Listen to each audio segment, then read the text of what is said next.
আসসালামু আলাইকুম এভরিওয়ান। আজকে আমি আপনাদের সাথে শেয়ার করব সকালের নাস্তা। তো আমি ফার্স্টে আজকে খিচুড়ি রান্না করব, তাই আমি পেঁয়াজ রসুনগুলো সব সুন্দর করে ছিলে নিচ্ছি। দেখুন গাইজ, আমি কিন্তু আগে একটু ভাপ নিলাম, আগে কিন্তু একটু পানির ভিতর মরিচগুলো ফেলে দিয়ে ভাপ নিলাম। তো দেখুন পেঁয়াজ ছেলা শেষ, এখন আমি রসুনগুলো সুন্দর করে ছিলে নিচ্ছি। তো এখানে আমার সবগুলো কাটাই একদম কমপ্লিট। এখন আমি চাউলগুলো ধুতে চলে আসছি।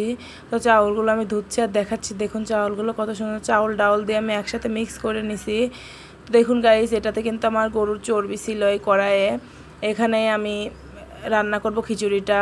তো পেঁয়াজ রসুন সব মশলা সুন্দর করে আমি একটা প্লেটে আগে রাখছিলাম, তারপরে কড়াই আমি সুন্দর করে দিয়ে দিছি। তো বাটা বের করতে মনে ছিল না, তো দেখি যে বাটা একটুও জমে নাই। তো বাটার সাথে যুদ্ধ করে করে আমি একটা ছুরির সাহায্যে কেটে কেটে তুলে তুলে একটু দিয়ে দিলাম। এখন আমি দিয়ে দিছি হচ্ছে গরুর চর্বিটা। গরুর চর্বিটাও একদম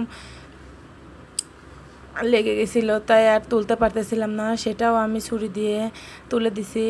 তো দেখুন আমার মশলার কালারটা কত সুন্দর চলে আসছে। তো মশলাটা কষিয়ে আমি কিন্তু এখন চাউলগুলো আগে থেকে ধুয়ে রাখছিলাম, সেই চাউলগুলো কিন্তু আমি এখন দিয়ে দিছি কড়াইয়ে।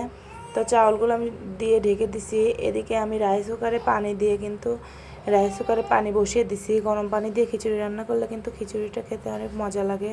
তো দেখুন গাইজ, আমার চালটা ভাজা কিন্তু অলমোস্ট কমপ্লিট। তো এখন আমি এটা রাইস কুকারে ঢেলে দেব। আমার রাইস কুকারের পানিটা কিন্তু গরম হয়ে গেছে। এখন আমি এটা রাইস কুকারে দিয়ে সুন্দর করে নেড়ে চেড়ে দিলাম।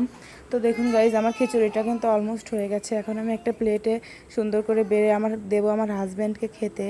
তো দেখুন আমি কিন্তু খিচুড়িটা প্লেটে বেড়ে নিছি। এখন আমি শসা দিয়ে দেবো আর লেবু দিয়ে দেবো। তো সবাই ভালো থাকবেন, সুস্থ থাকবেন। আল্লাহ হাফেজ। এবং গরুর চর্বি দিয়ে কে কে পছন্দ করেন আমাকে জানাবেন।